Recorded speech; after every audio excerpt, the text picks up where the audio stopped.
So many of y'all. My name is Chris Raymer. I'm very grateful, recovered alcoholic, and I'm delighted to be here, guys. I mean, really looking around this room, there's some folks I ain't seen in a day or two, and I don't know. We were talking earlier. I think I'm the only one that's getting older. The rest of you seem to be doing pretty well. So it's a delight to see you. I'm watching that clock is pretty close, folks. So I don't want to go over. I hate people that do that, but I'm just, yeah, I probably need to meditate about that. But I'm gonna try to behave myself. And it's what a great topic. Let me just give you a little quick snippet where I come from. As always, anytime I share from the podium anymore, or Zoom, any place, I want to mention that I'm going to share, my thoughts on a topic, or, this is my story. It may be different than your story. I just think it's important that I say that, folks, because I get pretty excited about recovery, folks. And sometimes people think, well, I'm preaching, or I'm trying to jam this down somebody's throat, and I'm not. I just always say it. If what you're doing is working for you and you're staying sober and you're happy, good heavens, buddy, don't change anything. My experience was a little different, but I got to tell you, over the years, my sober date's November 13th, 1987. And in the 35 years that I've been around, I guess I started speaking out there when I was, I don't know, 30 years ago. I guess I was about 5 years sober. And I just, guys, I've gotten thousands of emails. I used to save them. I just don't anymore, but I used to save them from people all over the world, guys, especially when we got into this Zoom stuff a few years ago. People calling. There was a lot of people out there, folks, that had the same experience I had. And so, I'm not grinding on anybody. I just, I'm a big book guy, folks. I spent a whole bunch of years. I was in the food business, and I grew up here in the hill country. My twin brother and I, started drinking. I was about 17 when I took my first bottle of Boone's Farm apple wine. And all you old hippies, you can just quit smiling. I know it was good stuff. Anyway, we got to Houston. I got an apprenticeship program. I was pretty talented, what I was doing. I don't know. Most alcoholics I know are pretty talented. My experience, and I started being pretty successful at what I was doing and getting promotions early on, and I'm drinking and I'm holding it together pretty well. This illness hadn't progressed that far for me, and early on some people grind their teeth about the term functioning alcoholic. I was a functioning alcoholic, just like a whole bunch of y'all. There was long periods of time, guys, where I drank and wasn't getting in a lot of trouble, wasn't causing a lot of problems. But I got to tell you, one of the things that started happening with me early on, guys, this is in the 70s, I started experiencing this thing called depression. And I'm not talking about a little blue day, I'm talking about, man, I hate my life. And I'm making, some money. I'm, blah, blah, blah. Everything on the outside looks like I'm okay. And the inside, I'm not a happy camper.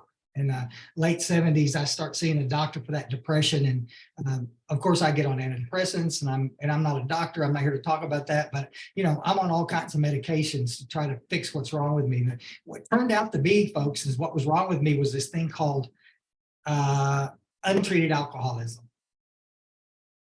That's exactly what it looks like, folks. And I watch a lot of people. I've worked in the treatment business for a million years, folks. I do clerical work for a big old hospital. And God dang, guys, I see it all the time. Everybody thinks it's so complicated. Well, I'm clinically depressed. If we look at it, you might find out you're not. You might find out that you're suffering from untreated alcoholism. Guys, when I quit drinking, I get worse, not better. It's tough to get alcoholics to understand this, but I got to tell you, it's really tough to try to get families to understand this. They think the alcohol is the problem. It's not. Alcohol is the solution. It treats the alcoholism. And,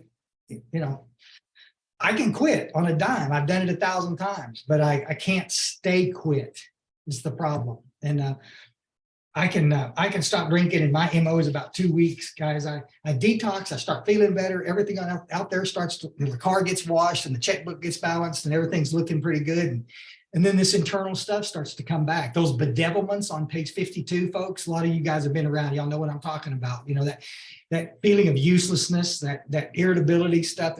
I mean, guys, this is the stuff that's belittling my life. I am miserable. The depression comes back, this low self-esteem. And I just like, okay. And my head says, I know what'll fix it. And I'm not choosing it, but there's an unconscious thought there.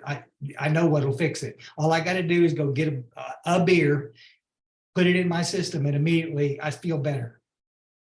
That's why anybody in these rooms that are trying to get sober, folks, I got to tell you, you got my absolute admiration.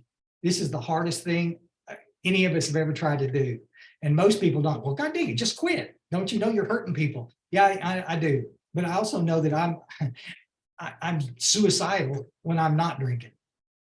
So there's a trade-off. I'm sitting in meetings.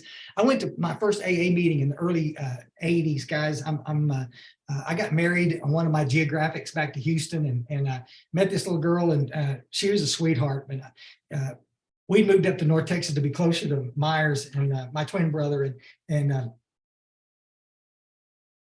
I got a job. We bought a little house. I mean, guys, I'm in my 20s. Everything's good. You know, on the outside, it looks good. And it's not good, though. I'm drinking too much. And this is the early 80s. And the only time I'm going to mention it, there's everybody and his dog was doing cocaine in the early 80s. People that didn't do drugs were doing drugs in the early 80s. I'm just saying. It's crazy. And I was doing something. And I came home one night and had a pushing match with this woman, and I don't remember what it was about, but I remember that she asked me to leave, and I did. And came back a few hours later after I'd sobered up a little bit, and we had the conversation, and I told her about the drug, and I told her that how much she knew I was drinking. She didn't know how much I was drinking, and we had that look where we looked in each other's eyes, and I got tears in mine, and I'm promising her that I'm never going to touch another drop. And I meant it with every fiber in my body. I can't share this, my story or any of this without saying that, folks, because y'all need to hear it. I've watched thousands and thousands of alcoholics. I sponsor a sea of men who made a decision to stop and were unable to manage the decision to stay stopped. If you can stop because you just want to, God, go ahead. Bill Wilson calls you a hard drinker.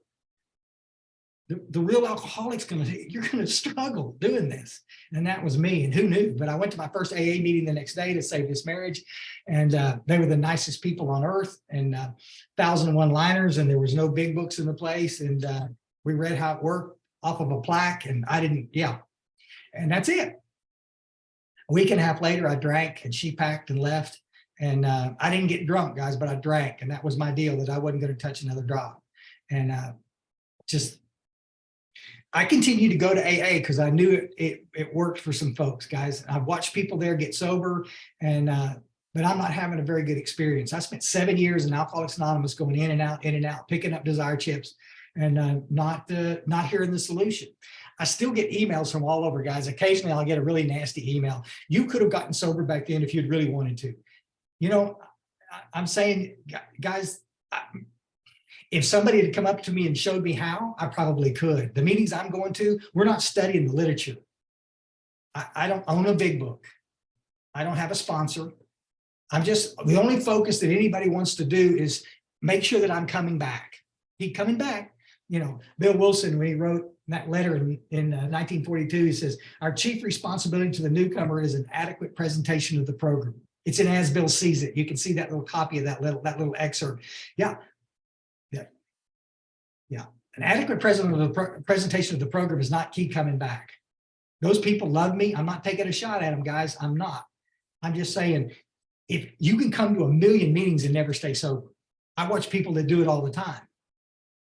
What's going to get us sober is this thing called a spiritual experience. And that happens as a guarantee as a result of working the steps. This is kind of like unapologetically about God, folks. I tried to commit suicide one night, and I made a promise that I'd go back to AA the next day, and I made myself sick. I believe God intervened on me. And the next day, I found a meeting. A guy I used to work with showed me where the meeting was, and he said it was a big book meeting. I had no idea what that was. I didn't have a big book, but I went to this meeting, and I was going to go back to the old meetings where I'd been, but it was too late to go. And so I stopped at this meeting, and I snuck in the back door and hoping nobody would see me. And everybody saw me. And that's the way that was. And little girl stopped me from leaving and got me a cup of coffee. And chairperson, I just got to say it real quick. They went around the room and they shared some hope with me. And they talked about getting their credit cards back and buying a car and getting married and doing all the cool things that we do in sobriety. And guys, I'm going to tell you, at the end of the meeting, they asked me if I wanted to stay sober a day at a time, and I picked up what was going to be my last chip. It's in that closet right behind me. And I picked up a little sober chip, and they said, we're going to start working the steps with you, buddy. We're going to help you get this. And they picked me a sponsor, and they sat me down after that meeting, and they showed me what the first step looked like. Nobody had ever done that, folks. They showed me the symptoms of physical craving and the mental obsession. And they asked me the two questions on the top of page 44. When you want to drink, yeah. Can you stop? And can you control how much no. And I went home that night clear for the first time what was wrong with me, guys, that I was a real alcoholic. I've been calling myself alcoholics forever, guys. I didn't even more believe it than a man in the moon. I'm convinced if that girl had just treated me a little bit nicer, I could stay sober. It's always somebody else's fault, folks. That career, that boss, that damn Democrats. Stop.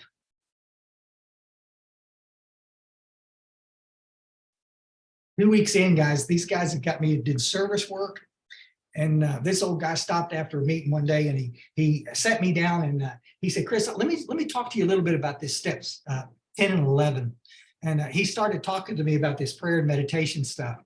And I remember throwing it back in his face. Well, the steps are in sequence for a reason, And he looked at me, kind of rolled his eyes. He said, yeah, I understand, Chris. You're going to have more luck with this downstream, but I need to start talking to you about this because you need to start playing this game. You need to start spending some time. You're so far up in your head, you're going to have to start sorting this stuff out. And I got to tell you guys, I owe that guy, the biggest old thank yous. He's long passed away now, guys, but they helped me. They knew that this was a race with me. And so many people in Alcoholics Anonymous, we lose because we go too slow. If I could click my finger right now and make one change in Alcoholics Anonymous, and I'm lobbying for the job of king of AA. Listen, when we start voting, I want y'all to make sure that Chris Raymer vote for it. If I could change one thing, it would be this. We would change this absolute nonsense out there about taking your time to work the steps. The steps get me connected to God. I don't care if you're a churchgoer or not. You couldn't be connected enough or you wouldn't be drinking. It's just, there's a spiritual connection as a result of doing this. And these guys said, come on, let's go. Let's get this stuff done. 2 weeks in, I've got a completed 4th step. I'm ready to do a 5th step, guys. And I'm having a spiritual experience. And that obsession lifted and hadn't returned since. And I've been through some really good days and some crazy days in my 35 years, folks. And not once have I thought about taking a drink. I'm so blessed. It's good for a whole bunch of people sitting on this room right here. Thank you for sticking with me all these years. I need you now as much as I needed you all those years ago. Just knowing you're there. Y'all, half the room here is texting me. It's like, buddy, bless your heart. Because I'm as lonely and shy as you could possibly be. Even in sobriety, I can isolate. Let me just say, the 11th step stuff, guys, is in 3 pages, 85 to 88. My old friend Charlie P. that we lost a couple of weeks ago. A lot of y'all knew him. He lived in Austin and such a wonderful guy. He shared podiums all over the world.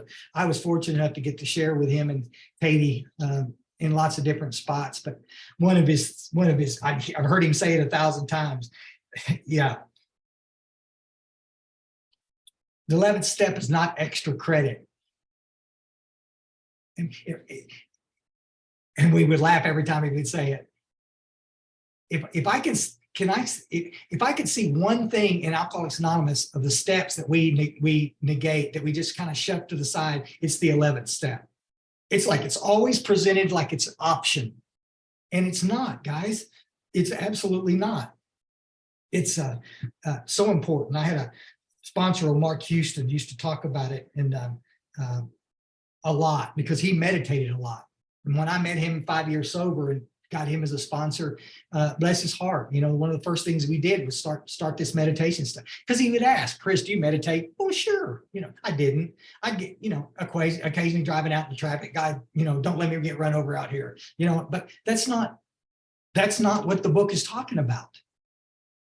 And he started explaining it to me. He used to say, what movement does for the body, stillness does for the mind. That was probably not original from him, but I wrote it down when he said it because it's the truth. It's just the absolute truth. My little mind is like 1,000 million miles an hour all day long. And to get quiet. If you look in the deal, I'm sure other people that have been on here before me have mentioned this, but I feel it's important that we mention it and talk about it for just a second. Meditation doesn't mean what you hear in so many meetings. You know, it does this clear your mind stuff.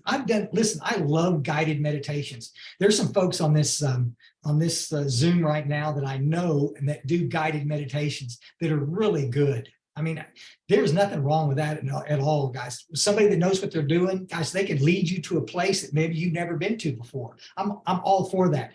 That's not what the book is talking about. This idea of emptying your mind and going to a still place.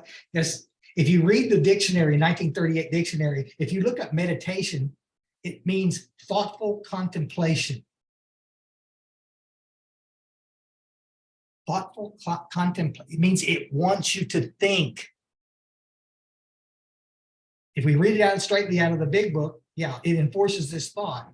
As meditation for the directions in the big book is not the absence of thought or clearing the mind. Rather, it's the exact opposite. It's using the brain that God gave us. Book talks about these little phrases. I'm not going to take time to read it, guys, but the little phrases in there that talk specifically. Constructively review our days. Yeah.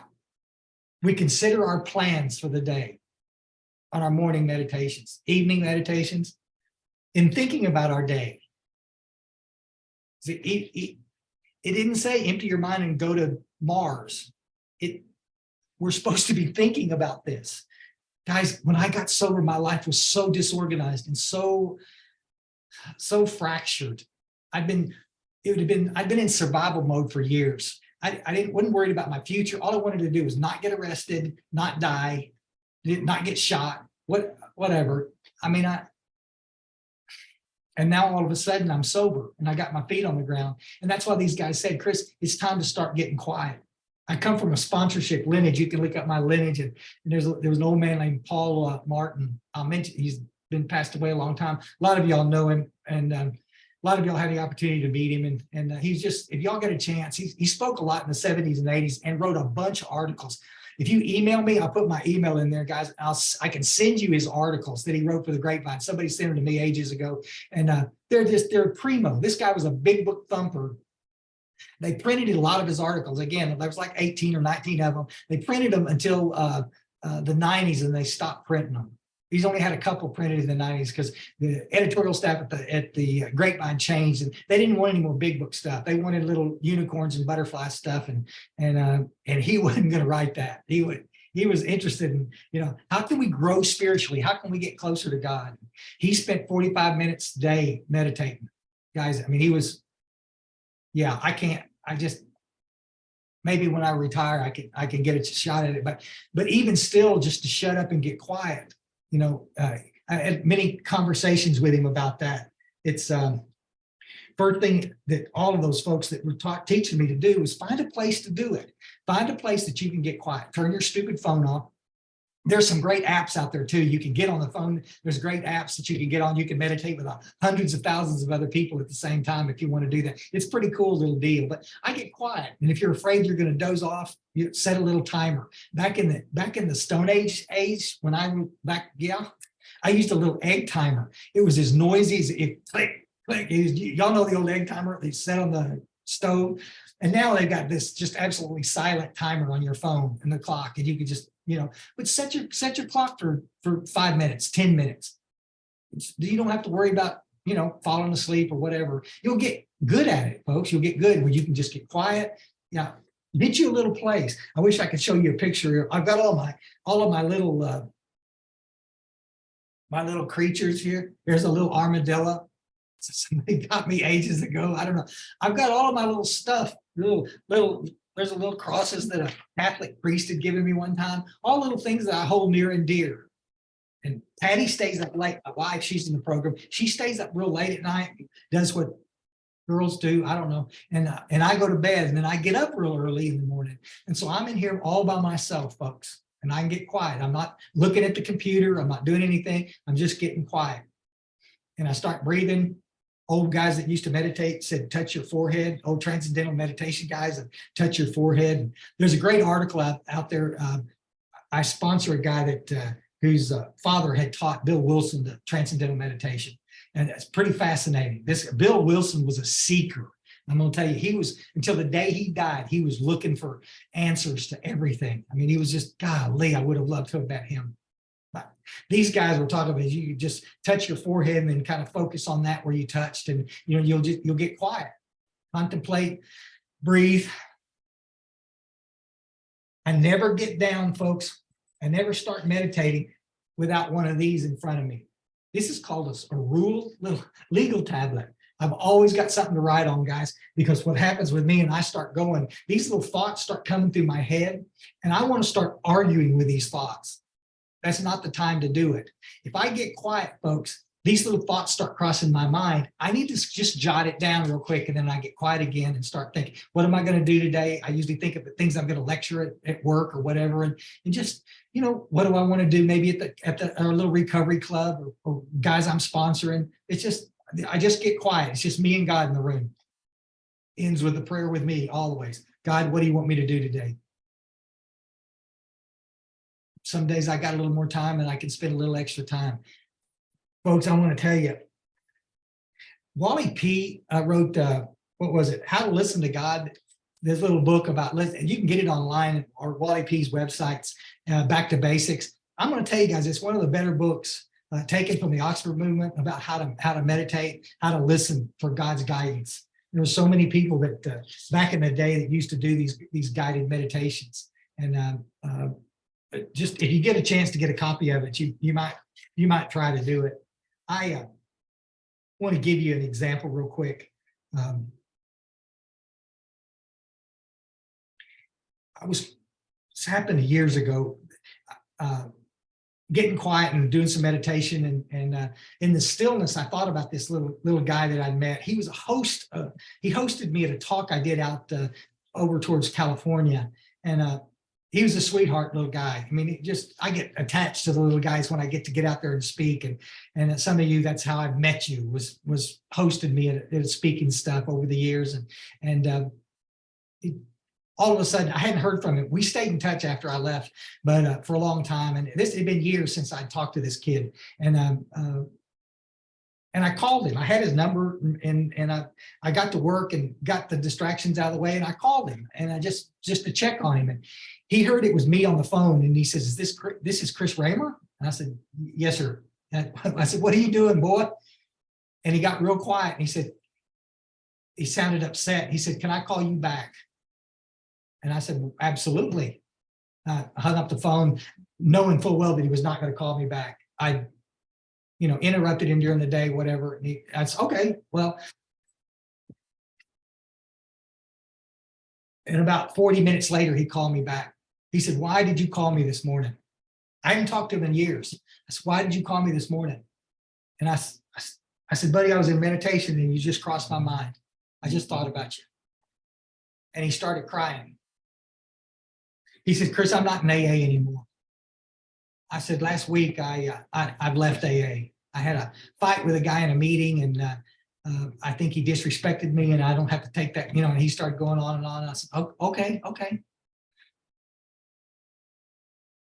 I said, first of all, you don't know anybody any answers. I mean, any excuses. Our concepts allow us. It talks about, Bill was crystal clear. You want to leave the fellowship? Go. you can just walk away. Nobody's going to jam you, folks. This is absolutely not a cult. We're not going to come get you. He says, okay. He said, okay. I said, listen, let me ask you a question. In all of that shitstorm that happened, did you, do you think you owe this guy an amends? And he went off, God dang it, I knew you'd do that. And he said, yeah, I probably do. I said, well, why don't you take care of it? Then you can just walk away from this and, you know, with a clean conscience. And I hope you stay in touch with me, buddy, because I love you. He says, okay, all right. We had a little talk. We talked about politics, whatever else. We just for a visit, and we hung up. The next day, he called me back. And I picked it up and I said, man, what's going on? And he said, well, I had a talk with that guy. And I said, yeah. Did you clean off your side of the street? And he said, I did. And I got it right. And I told him all the nasty things I'd said. And you know what he did? He turned right around and apologized for saying all those nasty things about me. We had us a fine little conversation. You know what else? I said, what? He says, I got me a new sponsor. I like to drop the phone. You know, it's like, really? Uh-huh. Now there's half of you on here going, well, that's just a coincidence, Chris. That's just, guys, I don't think it is. I could sit right here, right now, and start giving you examples just like I had, just like I gave you there. We'd be here all night. There was this lady that during COVID, at the beginning of COVID, we had we started seeing so many people with long-term sobriety relapsing. A lot of people were just like me. I ain't going on them stupid Zooms. You know, I'm just digging in. I'm not going to do it. Okay. Yeah. But the people that stuck with that, I'm not going to get on Zooms and I can't go to meetings because they close things down. And then alone by themselves, guys, Bill Wilson wrote a lot about it. This isolation stuff breeds one thing. It's called self-pity. And self-pity drops us right straight in the grease. And I never saw so many people, guys, in treatment, working in the industry for so many years, so many people with double-digit sobriety coming back into AA, from relapses, coming back in. And it was just tragic to watch, and a lot of good sobriety. And there was this lady, I'd known her in Houston, and she had about 26 years of sobriety. And when I knew she was coming into treatment, and I kept looking for it. It's a big campus. I couldn't find her. And in meditation one morning, I don't think I'm making this crap up. And I'm thinking of meditation, and I'm thinking about this room that somebody said that there was a bookshelf, and I was moving offices and I needed a bookshelf. And so I had a clear blue, and I'm going through my day, but I'm going to go look in that room and see if that bookshelf's there. And I got to work and put my stuff up like that. And I went over, there's no reason in the world that I need to go to this room. And I go up in there and I got a key, you know, and I go in there and it's already unlocked. And I walk in and there's that lady. 90 patients on campus. And this lady's in this room by herself, where I've never been maybe once in all the years I worked there. And I got a chance to talk to her. I didn't want to talk to her in a group, guys. Let me tell you what I wanted to talk to her about, because everybody out there wanted her to come back as a newcomer. This is a soapbox. Just get ready for it, okay? You know, you relapse, you're going to have to come back as a newcomer. She's not a newcomer. She had 26 years of experience to share with the newcomers. We're killing people out there, folks, by doing that nonsense. Nowhere in the book does it say do that. She messed up. She didn't lose anything. She lost a sober date. She established. That's fine. If she's sponsoring people and they don't want to mess with her anymore, they can go find another sponsor. But guys, we got to stop punishing the folks that relapse. Shame on us. Just saying. And I'm talking to this lady about that. Of course, she's crying, because that's what she's already been told. Now she's going to come back and she can't share. Guys, the one thing that's going to allow us to stay sober, the one thing is working with other alcoholics. Bill Wilson says, bottom of page 129, in those first days of convalescence, nothing will so much help us stay sober as intensive work with another alcoholic. This lady needs to go work with other alcoholics, but we've got a therapist telling her that she can't work with the new alcoholics until she's a year sober. I just wish people would let's just follow the instructions, shall we? You know, we do a lot better off. Bless this little lady. She's back. She's kicking butt, taking names. She's kicking, you know, y'all, she's set the world on fire. Went out there and started sponsoring a bunch of people again. Never looked back and did all that. Yeah. You think it was a coincidence that I found her in a quiet spot? That's all prayer and meditation, folks. Every bit of this is about prayer and meditation. Real quick. This is, I don't know how to explain it. The question isn't whether God's going to communicate with us, folks. The question is, are we going to listen? I mean, and I know we've got some folks on here, just maybe some staunch atheists, but I'm telling you, it doesn't make a dang bit of difference. Last time I looked, God talks to all of us. And the question is, if you get clear of the alcohol and your head starts to clear up, you're going to start getting guidance. And if you don't listen to a bunch of crazy, you know, it came time for me to, in meditation, I want to start a little business so bad it wasn't even funny. There wasn't anybody in my group that was telling me I couldn't do that. You go into most groups and there's some grumpy old bastard sitting in the corner. You can't make any decisions for the first year. But let me tell you something. You better make some big decisions in your first year. You'll end up in trouble. Just nowhere in the book. It says, be careful, pay attention what you're doing. You could end up in trouble. I did talk to some guys about it, prayed, meditated about it. Guys, but you're going to get guidance. I didn't ever make any money in that business, but I loved it like you wouldn't believe. It awakened my spirit in so many areas. My creative juices started flowing again. I started to wake up to a different life than I ever thought possible, thanks to God's guidance. Do you think for a second that God wants you sitting alone by yourself in some apartment or house someplace, just being miserable, feeling sorry for yourself? You missed the boat. That is not what God wants any of us to do. Big Book talked about being happy, joyous, and free. I could talk an hour about self-pity. Don't get me started. Because it's what took me to a suicide attempt in 1987. It wasn't the alcohol. It was my head telling me I'm worthless and I'll never amount to anything. I got to tell you real quick. There was an old Jesuit priest one time. I talk about it every once in a while, but he was a wonderful guy. He's long passed away. It was a men's workshop up in North Texas. And there was about, I don't know, about 175 of us in this church. And he asked one night, he said, do you think the dark side wants you dead? And all 175 hands went up. Yes. He said, the dark side doesn't want you dead. The dark side wants you ineffectual. Sitting on your butt by yourself, not helping anybody. It's not okay, guys. That's how we lose more people. We lose more alcoholics in that spot. That's why Bill Wilson on page 62 says, selfish and self-centeredness, that we think is the root of the problem. Driven by 100 forms of fear, self-delusion, self-seeking, and self-pity, we step on the toes of the fellows and they retaliate. That's what the book is saying. Self-pity is the root of the problem. That's what so if we get quiet, guys, the thoughts are going to start coming in. That's why I write this stuff down. Maybe it's just fanciful. That's okay. But I get it down and I start looking at it and I'll start pursuing it. And I'll start talking to some people about it. I talk to people all the time. Oh, I can't go to school. I'm too old. I can't go to this. I can't start a business. I don't have enough money. Why don't you just be quiet? How you're going to accomplish something is another conversation altogether. The problem is that most of us never figure out what God wants us to do, because we're still stuck in that little deal. Half of us in this room right here are still doing stuff what we think our families want us to do, or what the job wants us to.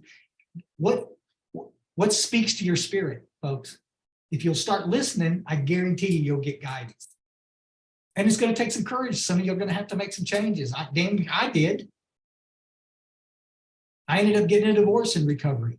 It just, every time I turned around, I was walking into the same cul-de-sac. It was not right for me.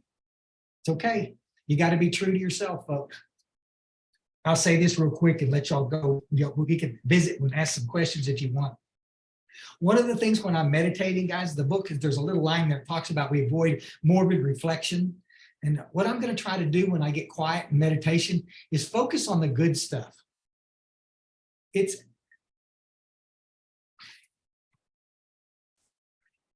an old therapist one time said, he says, you can't learn about the light by constantly analyzing the dark. I don't know if we've got any cyclists in here. You know, I'm a big cyclist, bicycle, and it'd be the same for the motorcycle. Some of you guys look like motorcycle guys too, so high five. You know, I'd die if I got on one, but I just, you know, but it's the same kind of stuff. If you start riding a motorcycle or you get on a bicycle, when you first start doing this, guys, everybody tells you, all the old guys will get around and say, buddy, listen, when you're riding this bike, pay attention, look where you want to go. If you're coming down a big old hill and you're going a little bit too fast, if you don't look at the guardrail, because your bike will turn straight towards the guardrail. You look at where you're going. Look at the clear path of the road, and that's where your bike will turn. It's fact. Try it sometime when you're driving. You can't look to the left without steering to the left. It's the same stuff. The problem with me for so many years, guys, until I got busy with meditation, I didn't know where God wanted me to go. I didn't know where to look. And all of a sudden I start praying and meditating and I'm getting quiet. And all of a sudden God starts to guide me. Ended up going to work on the coast for a while and got to meet some people over in Florida. Some of them are on this. It's just, guys, what a cool journey this has been. God has shown me the way. God will open the doors and God will shut the doors. This, you know, I guarantee you're going to go that direction, but you got to keep your little open mind. Mark used to talk about being awake but asleep. And so many people in Alcoholics Anonymous, that's what they are. I'm sober, and you're miserable. There's something wrong. Let's get quiet with God and then we figure out what we need to do. And I got to tell you, it's a delight to get a chance to visit with you all. And I am absolutely, while we're answering questions and visiting a little bit, guys, I'll put my email in there in the little chat, and you guys can holler at me, and I'll help you any way I can. I'll send you some stuff. Thank y'all so much. Jason, come on up, please, brother. Thank you, Ali. Hello, friends. I'm a grateful recovered alcoholic just for today. Chris, thanks a lot for coming today. Thanks for always carrying the message of the undiluted truth of the big book of Alcoholics Anonymous. Ali just spoke about the ripple effect. You know, I personally know so many people that you've touched in the last 35 years, you know, indirectly, directly. You just you're a messenger of God. You know, you exemplify living in 10, 11, 12. And for that, I thank you. I'm extremely grateful for everything you've done and how you've affected my recovery as well. So thank you for coming out today. Thank you, Jason. Next person is Sadiqa, if I'm pronouncing it right. So 1 second. Here you go. Yes, hi, I'm Sadiqa. I'm a grateful recovering alcoholic. Chris, that was so amazing. You touched me so deeply. And my question is, I was meditating before I came into the program, and I practiced transcendental meditation, but I thought I was supposed to just sort of hear the thought and then sort of like say thank you and let it go and really focus on the silence of it. So when you just introduce the notebook and writing things down, that totally confused me, because I thought the mission was to get quiet, but then you're taking notes. So if you could just elaborate a little bit more so that I can get some clarity on that, I would appreciate it. And thanks again. Yeah. Sometimes when I'm meditating, I'm not getting any guidance anywhere. The thoughts will come and go. I want to get to a place where I can go to a deeper consciousness, you know, where I can shut out all the stupid clutter in my life. I want to do that. But the purpose, the old timers, like Paul used to talk about, the guide, the whole point of this was not to just disappear, but to get to a place where I can actually hear something that's going to come. God's not going to talk over the TV, you know, and it's like, if I can get quiet, there's still some days that like I said, I've done some guided meditations with some folks that were just absolutely fantastic. And I'm a huge fan of transcendental meditation. I wish I'd gone farther into that. It's another wonderful way to relax. It's a way to stay, healthy. It's a wonderful thing. I'm not knocking that. I'm just saying, listen when that's going on, because God's screaming direction at us. If we can hear it, we can change our lives. Hope that answered that. Thank you so much for your question. Bobette, come on up, please. Hi, thanks so much. Hi, Babette, alcoholic. Hi, Chris. Great to see you. Ali, thank you. Great meeting.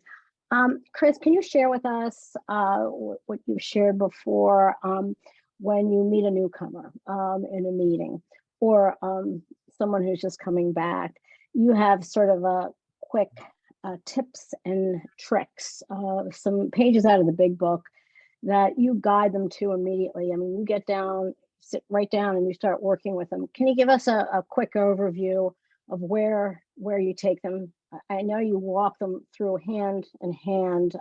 And the reason I'm asking this is we had a young gal come in to the meeting this evening, and I immediately thought of that quick and dirty that you have to just, bring them along immediately. Thanks. The main speed, and I'm all for getting the steps done as quick as possible. If you look at the history sites out there, and I can send them to, everybody worked the steps in like short time, few days, a week. This nonsense of taking a step up is just ridiculous. I've got a lifetime, folks, to get in step studies and go to slowly. Our AA group, we read 3 or 4 pages on a Wednesday night and then discuss that and then go to the next one. We can get through the book twice in a year, and I just think that's the coolest. But this little guy that's just coming in, he's like a ticking time bomb. He's going to be there right up until the point the obsession to use comes back, and then he's going to disappear. They used to say, well, I knew that little one-eyed guy wasn't ready. I was ready, but unless something changes, the obsession is going to continue to come back. I could send you that little quick first step guide that I use. And if you don't have it, some of y'all on this know I have it because I've sent it to you, but I'd be more than glad to send it to you. Basically, I've cherry picked. I'm not one of those that start on the title page and start reading. I know people that do that. That's just great, but it just takes too long. Unless you're going to sit down for 2 days straight and do it, it's too long. And but we can ask the little questions just like those old timers did me that night, specifically about the phenomenon of craving and the mental obsession. And there's cherry pick in those 60 pages is first step, guys. Bill Wilson talks about the steps in the first 100, 102 pages, but it's the 60 of those are the first step. He wants us to, pretty important to decide if you really actually need to be here. So, yeah, without taking a bunch of time, if y'all email me, I'll just send it to you without a lot of conversation. And if you got any questions, you can holler at me. But the sooner we can get them through, oh my God, the urgency that they get once they realize that they are one of us. Like in the culminating questions on the top of page 44, guys, are the 2 questions. And once they get to that spot, and they go, oh my God, I'm an alcoholic. It's like, I could have had a V8. It's like then they just you can't stop them. Let's do a 3rd step now. They're ready to get through this work. And the sooner we can get them out there helping other alcoholics, man, the better they be. Yeah, I want my little guys out there. If they're 60 days sober and they haven't got somebody out there to do the work with, we're going to have a conversation. What are you doing, you slacker? So somebody said, I heard somebody at a conference the other day say it. Yeah, he said, no dogs allowed. Only service animals. Yeah. Thanks. Thank you, Babette. Thank you, Chris. And Philip, do you mind, brother, throughout the remainder of the meeting, just periodically put Chris's email to everybody, Philip, brother? People are asking and missing it. Thank you so much. Grateful Bob, could you come on up, please, brother? Yeah. Hi, Chris. Thank you so much for your talk. And that just, I love the energy and I love the pace because I could hang on and keep up with you. I'm interested in the self-pity part of it as related to the relapsers. You've got a fresh look at how to approach relapsers. And I'm really interested in that because I think there's a point of judgment, especially for someone who relapses regularly, a point of judgment that comes up. And I don't want to admit to being part of that, but I have to admit it to get the question out. I'm okay. Like I didn't relapse and I haven't relapsed. So I'm all right. And you keep relapsing. So, and this is a silent part in the back of my mind going, spinning around, going, what can you do right? Like, what can you get? What are you missing? Like, what's going wrong here? So there's a clear demarcation. You're wrong and I'm right. And that is absolutely, that works against the relationship. It's the wrong vibration. It's the wrong thinking. It's everything. And you kick the doors out on this one. Like you take a different view with a relapser. They're just, and I really, I'm not even sure what my question is, but I wrote down, and I don't know if you said this or if I put it in my notes myself, but I said, we're punitive. And I think that's the attitude. And now if it doesn't come through, here's what scares me. If it doesn't come through in my words, it can come through in my attitude, my look, my vibration. It can come through a whole lot of ways, body language, right? So I want to clean up that separation and be identify with, right? Like when, and I, I don't know, I just need a little help to get closer to the relapser. Thank you. Bless you. What a great question. Real quick, and I won't beat it to death, but there are folks out there that I come across that are just absolutely not going to do any of this stuff. They're too ingrained in wanting to blame something out there why they can't get sober. It's the cool news about sobriety. Nothing outside has to change for me to get sober. If I'm doing what I'm supposed to be doing, I'm going to have the spiritual experience. It's all about love and tolerance. And sometimes love is just with a smile on my, I've made every mistake you can make. I've fired people. If you're not going to do this, it's absolutely wrong. I go to some people that just flat won't do the work. And sometimes, perhaps, is there somebody else that you would rather work with than me? I'd be more than glad to help you out if you need that. But, the truth of the matter is there's a lot of people out there that just want to let them spin their wheels. And I don't do that. We're going to stay in action. It's going to be quite labor intensive here early on. Let's get you through this 4-step and get you making these amends and get you a little service stuff going and you can get well. And guys, I've watched some really, really, really tough ones that have been to treatment 1,000,000 times that all of a sudden got sober and stayed sober because they started helping others. We're killing people out there, guys, because we want to slow everybody down. This is not a race. Yes, it is. It absolutely is a race. To get well. I can tell by the tone of your voice, you're as good as they come, brother. And I appreciate you staying in the fellowship and helping us. It can be real frustrating understanding the disease. And still some people, it's like, you did what? I just want to, twist his little head off, but it's just love and tolerance and just say, okay, bud, we got to do what we got to do. But sometimes the fault is the sponsor just by going too slow. And if you don't have time to work with them, then maybe you can pass on that. Let somebody else take care of it. But we can't punish them because they've relapsed. That's what we do. It's just that simple. Just keep trying to love on them, buddy. But if you can keep them, action is what gets us connected spiritually. So if you can just keep them moving, a lot of times it's a question, okay, buddy, where's that 4-step? When I do a 3rd step with somebody, guys, I look at my day planner. You got a week to finish that 4th step, and I'm being real magnanimous. This is Tuesday night. Next Tuesday, we'll do your 5th step. How's that? Okay. They're not going to touch it until Monday night, and then they're going to be writing like a son of a gun to try to get it finished. But we're going to do it Tuesday, and if they don't have it, we'll have a talk. Buddy, what's up? You're wasting your time. What are you doing? But I'm saying it with a smile because I love you. So. It's amazing the miracles that I've seen when they actually get into motion. So I hope that answered it, Bob. Thank you, Grateful Bob. Good to see you, brother. Thank you, Chris. Raquel, come on up, please. Hi, everybody. My name is Raquel, and I am an alcoholic. I have a comment and I have a question.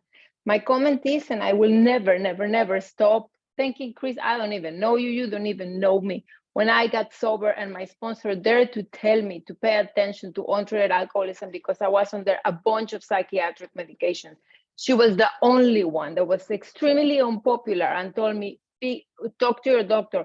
I was terrified. I was afraid. I did it. And when I heard you on YouTube saying the same thing, I tell you, I felt it changed me. You don't know me, but it changed me. And thank you for being unapologetic about that, because you saved me too. So my question is about, meditation. The meditation, it may be very obvious what I'm about to ask you, but I really want to ask you. As I meditate and I learn a lot of things and a lot of techniques, I find myself today kind of mixing a bunch of techniques together that is like working for me now. Like that two-way prayer, sometimes I feel like taking the notebook, and sometimes I do that contemplation, and then sometimes I used to use the one word, like it was like Thomas Keaton, and I just go all over the place. Is that something that you do as well?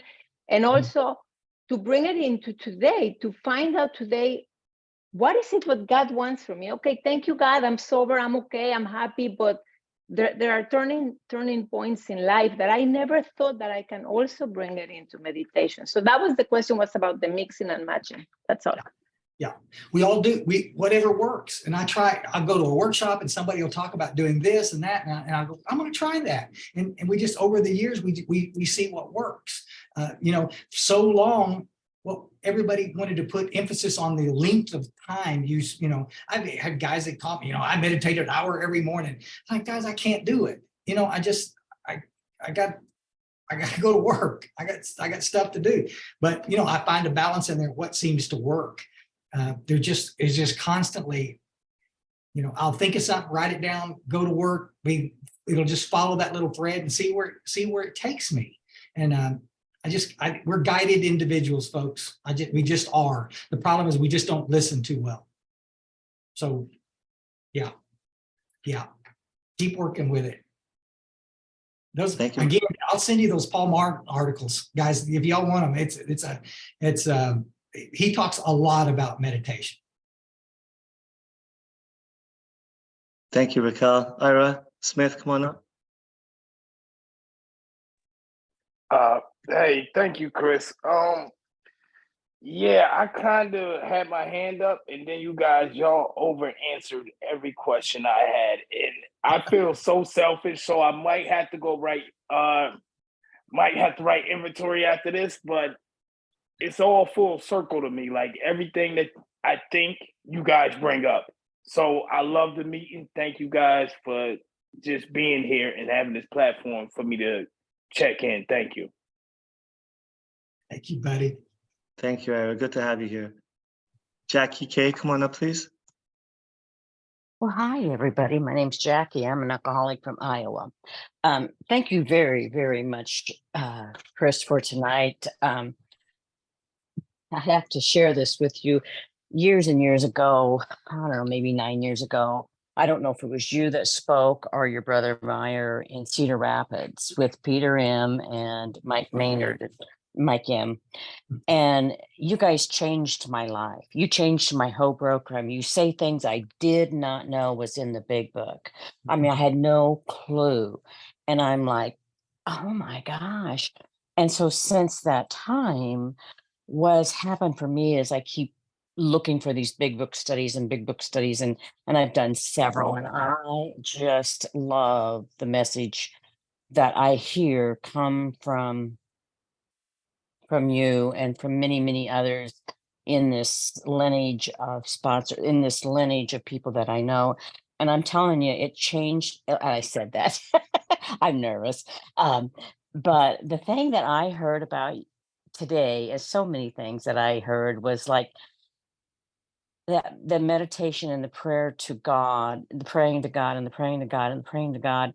And that is so watered down in our group. I live in a small town and we have a beautiful group, beautiful.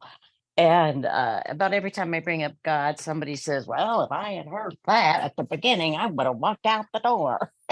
And I think, well, I've heard you guys say, well, alcohol will bring you back. And I always Mm, I don't know how to delicately, why do I have to be delicate? It is my solution. And they don't kick me out. Well, they can't. But and the prayer since COVID and has just blown up for me. It's like, oh my gosh. I have heard things through COVID, through so many of these different meetings. I did not know were in that big book. I mean, it's like, and I'm just going Jackie, through I'm going to life. ask you to wrap it up, please, or ask a question. That's all. I'll send you my email. I have a couple other little questions. Thank you, Ollie. Bye-bye. Thank you so much, Jackie. Appreciate you. Mr. Howard E. and Kathy, come on up, please, and or both. Yep. My name is Howard Eber and I am an alcoholic. Chris, how are you? I love you. You know that. I just wanted to let you know something. When we talked a few weeks ago, you know, I'd be the last guy in the world who would suggest that you can't be going through the book word for word, line by line, because that's what I've been doing for 15 years. And the last time we talked, you taught me about giving that an opportunity. And, you know, God puts things in your place. God makes things possible. And within days, I ran into a guy who had just come back, maybe a day sober after having considerable time. And he just felt like he was going right back out again. And all I could see is that window closing by the minute that you and I talked about. And I went through it with him. And within 3 hours, he was on his 4th step. And by the end of the week, he was ready to work with others. Now he went on to use somebody else as a sponsor, but the point is that I didn't think I could do it. I didn't think I could get through to the point of doing a 4th step in 2 hours. I didn't, and the reason why I'm saying this here is if anyone here is committed as I am to the long process of word for word, line by line, that you taught me and so many other people taught me, that I'm now teaching other people, I had to open my mind to the possibility that maybe there's another way to do this, and it works. Yeah. It works. I want you to know that I have that script. I followed it. I went through it exactly the way you had laid it out, and it worked. And after I hung up the phone with him the first time, I was like, I couldn't believe that. It worked. So I'm just saying thank you on behalf of him and all the other people that I may work with that way. It works. And if anyone here doubts it, try it. Be open to the possibility that it works. Thanks. yeah. Thanks, Thanks. I love you, Chris. Yeah, that big book study that Howard does, though, guys, if y'all get a chance to ever get on, I mean, there's just something about it, especially if you've been around a while, guys, to go deeper and to look at that work a little. It's just, the difference is one's triage. When somebody comes in bleeding out of both ears, you know, we got to stop the bleeding first, and then we can start working on some of this other stuff. But God dang, guys, the whole purpose of this is to grow spiritually, and that's those, you know, longer, more intricate big book studies, guys, has been a godsend for us, you know, especially since Zoom. So thank you, Howard. Thank you. Thank you, Howard. Kathy, did you want to say something quickly? You're good. I just wanted to thank Chris and say great job once again. And thanks, Ali, and everyone on the call. That's all I have. Thanks. Thank you very much. Patrick, come on up, please. If you can turn your video on, that would be fantastic, please. Hello. If you can turn your video on, that would be great, brother. All right. I think it's on. I don't know. If you're really still. Yeah, no, I had it on there because I was doing stuff. If it's Let too me much see if trouble, I don't can worry get- about it. It's all good, man. Go ahead, please. Yeah, you know what? I was doing all kinds of stuff. Now, you know what? I really liked what Chris had to say. It was a great meeting, and yeah, just interested to hear and see the you know, the process he's talking about, you know, the quicker way, you know, like now these days with the technology and the phones, I kind of feel like if the newcomer is desperate enough, we can find at least for 4 to 5 days straight, we could get you to a 4-step, and we could get the 4-step written and maybe even hear the 5th step on the 5th day. I don't know if that's too long. I mean, but I think anybody in this room could grab a newcomer and read with them on the phone, big book, just like we're doing now, Zoom, FaceTime, whatever you got to do, and find a way to get the newcomers to just read with you. And see, I was under the impression that just reading from doctor's opinion all the way up to the 4th step was, I felt that you're not missing anything. And there was so much on step 1, see, he talked about 60 pages on step 1. I feel like why not, just keep reading all the way through so you don't miss anything. But then when I do read it, I could see how it does stretch on a little bit. And there is some things that you could bounce back. So yeah, I'm interested in seeing what this format is. I never was a big believer of people jumping around in the big book and trying to highlight stuff and trying to find it and seeing, pointing stuff out. But, I'm definitely open to seeing what the, the fast track is. That's all, Mike. So yeah, I don't really have a question. I just, do you think there is a wrong way from reading the doctor's opinion all the way, all the way through? I mean, there is a quick way you could do it. You don't have to meet every day face to face at a diner. I mean, look, there's hundreds of Zoom meetings going on every single day. And as many of the Zoom meetings are going on every single day, you can get on the phone with a new guy and read with them. Anybody you, can Patrick. take 20 minutes, 25 minutes a day. That's all I got. Thanks. Thank you. Real quick, Patrick, I'm just saying, there's not one place in here that it says to read them with the newcomer. It doesn't say that. If y'all are doing it, it's just like, buddy, if you got time to do it, it's just great. I just says, hand them a book and ask them to read it. That's what it says. And then, and then we're going to talk about it. I'm going to help them. You get that little outline and you can see you're going to the little high spots and getting them some clarity around the 1st step quick is where it is. The rest of the stuff, like I said, there's plenty of little guides out there that will take you through a little bit faster. So sooner, we're trying to get them to working with others ASAP, but you're dead on, bud. Thanks. Beautiful, thank you. And if you just send Chris an email, he will send you that guide. You can try it if you like. Thank you again, Patrick. Chris, would you come on up, please? Hello, everybody. Chris, recovered alcoholic from Lethbridge, Alberta. It's an absolute honor to listen to Chris speak. One of your sponsees is my sponsor from out here in Alberta. And today's an exciting day for me. My wife is in labor right now. So we came back from the hospital. And I said to my wife, they sent us home for a couple hours and said, you can come back later. So I said, I'm going to get home and listen to Chris because I, like a few people, can mirror what was said today. My meditation was walking around my farm with my headphones on, listening to Chris speak, because I spent 10 years in and out of meetings and really getting trapped in what I come to find out wasn't the AA that I needed. And so I just want to thank you for that. It's an absolute honor.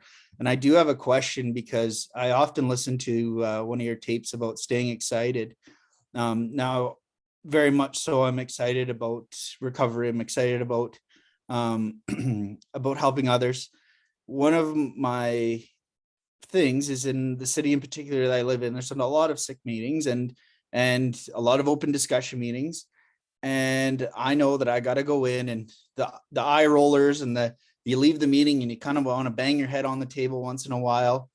My question would be, when you were going through this, and like when you started to understand the meetings and where the malady was, and how do you stay excited to go to meetings, and how many meetings per week would you recommend to go to? Good question. But we had to start our own meeting eventually. You can't go and talk about the book and be, attacked every day. Just go to a meeting and introduce yourself as a recovered alcoholic, for God's sakes, and everybody wants to take a shot at you. It's like, buddy, the book says we can recover. I'm always going to introduce myself that way. Little hope. I'm just saying, we had to start our own little meeting. If you ever want to see copies of our little format, just mention it and I'll send them to you. And it just, and it started out small. There was 4 or 5, and on Wednesday night, we'll have 120. It's just, primary purpose groups out there. They're studying the literature. They had to start their own group because people, we're not taking shots at those guys. Listen, those meetings are, buddy, if it's working for them, those 5 little old guys sitting around talking about fishing for an hour, buddy, they're staying sober. Rock on. It's okay. And I can't wait till we start talking about your dead cat again. Oh my gosh, how cool is I'm not knocking it, guys. If it's working for them, that's great. But guys, we don't get frustrated and leave because we need you in Alcoholics Anonymous. So bless you, brother. Give them hell, Chris. Don't freeze up there. Martin. Thank you, Chris. Martin, you're up. Just to let everyone know, we end at 9:25, about 10 minutes. So we may not get to all the hands. Please forgive me if that happens. But after the meeting, well, maybe Chris will stick around a little bit to answer some of your questions if he has time. Martin, come on up, please. Hey everyone, Martin Freifeld, recovered alcoholic. Glad to be sober, glad to be here tonight. Chris, I just had a practical question, and because I'm just like so wrapped up in the technical stuff. That pen and paper while you're meditating, what do you do? Do you, when you're meditating and the thought comes and you want to write something down, do you just stop the meditation, write it, continue with the day and meditate another time of the day? I was just curious.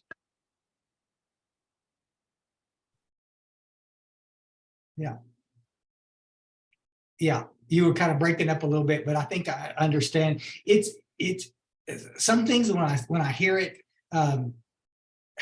it doesn't take 10 seconds to just, in my scratchy little, just write down. I don't have to write a novel. We're not journaling while we're supposed to be meditating. It's just like a word, you know. I wrote that guy's name down that I was going to call, and then I take it to work with me. And when I slow down, I can, you know, I can start pursuing some of that. But it's my quiet time. Sometimes I'll go out in the backyard with nature, listen to the little birds out there. And, you know, we finally got some rain here in Texas. So I sit out there and watch those plants grow all over. It's just, God, it's just quiet time with God. It's my time. And I don't want to, you know, no phones, no, none of that. Just no.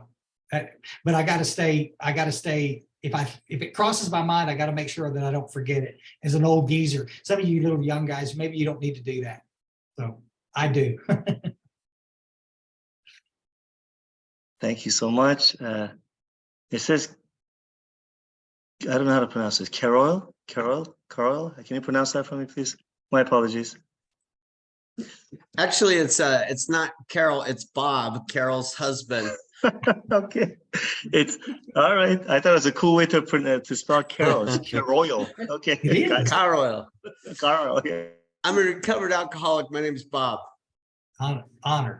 Chris, thank you so much for your share. A lot of wisdom, and you know, that one of the things that you mentioned that like I've always kind of wondered about, and it sounds like you know, somebody who understands the book the way that you do could probably straighten me out on it. You know, the spiritual malady, you know, in the big book, I read it and it says, you know, once this is overcome, I straighten up mentally and physically. I'm like, well, I've got a mental problem. I have got an obsession with alcohol, and once I use alcohol, that triggers the phenomenon of craving. So once I overcome the malady, those things straighten out. I was like, man, sign me up for that, you know? And I looked through the big book, and it certainly gives me a lot of examples or symptoms of the malady, the you know, inability to have problems in relationships, the self-pity, the self-centeredness, the you know, running through people's lives like a tornado, the actor in the play. It gives me all kinds of the manifestations of it, but it doesn't really tell me, you know, what that spiritual malady is. I know that, you know, selfish self-centeredness, that's the root, you know.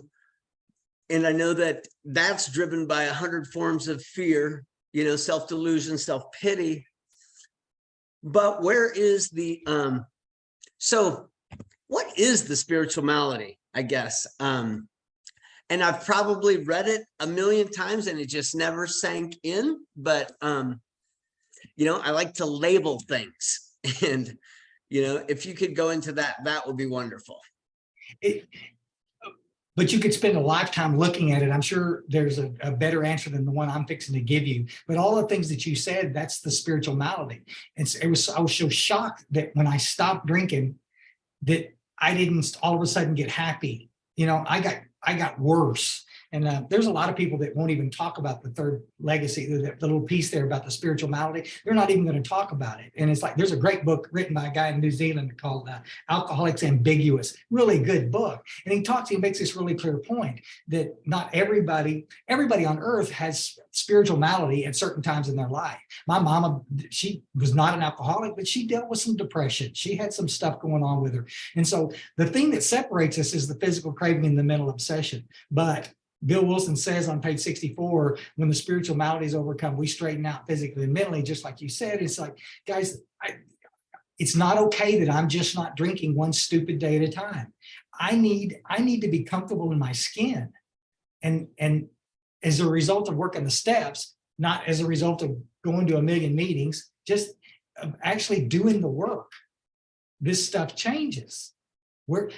How could somebody that took antidepressants all of these years end up in a spot, and I'm not a doctor, I'm not against antidepressants, but how could I get to that spot where I didn't have to take those medications, no anti-anxiety medications, whatever, all of that stuff lifted as a result of getting off my butt and making amends and, doing some things that I didn't want to do. And yeah, it really manifests itself in some people, folks. You just big time, and some it's just rather subtle. There's not a lot of it, but as the illness continues to progress, I just got to say it, guys. I quit drinking 35 years ago. My illness didn't stop progressing. This is not in the big book, guys, but Bill Wilson talks about a progressive illness on 30, 35, I forget what it is, but it'll continue to. So a lot of people, as this thing continues to progress, that, later in their life, they start experiencing this spiritual malady stuff. That's why it's so important to work. And I'm sure Howard and those guys are still to work and continue to work the steps. I can't live off a spiritual experience I had 35 years ago. I need to get some current juice. I need to get, I need to continue to do this work so I can have a new relationship. That's what this whole thing is about. So I hope that got you. Thank you, Bob. Donna, nice to see you. Come on up. Hi. Okay. Hi, Chris. Okay. Yeah, my question is, like I met you when I was 8 months sober. I got the thank you when you spoke in Toronto. And, it's been 18 years now, right? Almost 19 years. And just wanted to know if you experienced these things and what you think about it, right? Like, when I was 7 years after this, when I was going into my 8th year, I suddenly felt completely fucking lost, right? Like, I just felt like a newcomer, you know what I mean? Like, what the hell? Like it was like I knew I learned stuff in those 7 years, but there was like this whole layer that came on like in the next, and it did, right? And it did. And it's happening again, right? Like, it's happening again. Thank God I have sponsees like Ali who are like 12 years sober or something, right? And this, a couple of mornings ago, I was saying to him, just treat me like a newcomer, right? Because I'm totally blank right now. I feel like I'm facing a mountain. I can't even see like anything, right? And, and he's so cool because he's talking to me the way I talk to my sponsees, right? But I don't believe that. I believe that once we step from bridge to shore, we're in the same place. We just have more experience living over there, right? And yeah, so that was my question. Like, have you ever felt like brand new and like, is this like layers of heaven or something? You know what I mean? Like first heaven, second heaven, third heaven. Do you get what I'm saying? Am I making any sense at all? Yeah, but no, for me, it's like I'm in heaven and then I'm in hell and then I'm in heaven, and then I'm in hell again. But guys, that's life. We're going to go through tough times and we get blocked. I can always connect it to what I'm not doing in the program though. I'm too busy. I'm traveling too much. I can't go to meetings. I can't sponsor anymore. And pretty soon I've moved away. Yeah, that's why Bill Wilson, the word seekers is so important, folks. Bill Wilson was a seeker. He always looking for something, to take another step. It's like, I go back to what I just said. You can't live off the spiritual experience you had, ages ago. And that's what so many people do. They're sober, but they're miserable. Well, that's not okay. It's normal. You're not going crazy, but we're going to have good days and bad days. And I just, the only thing I know that will get me out of that is to go find a little newcomer. Go find a little knucklehead that needs to visit. Yeah.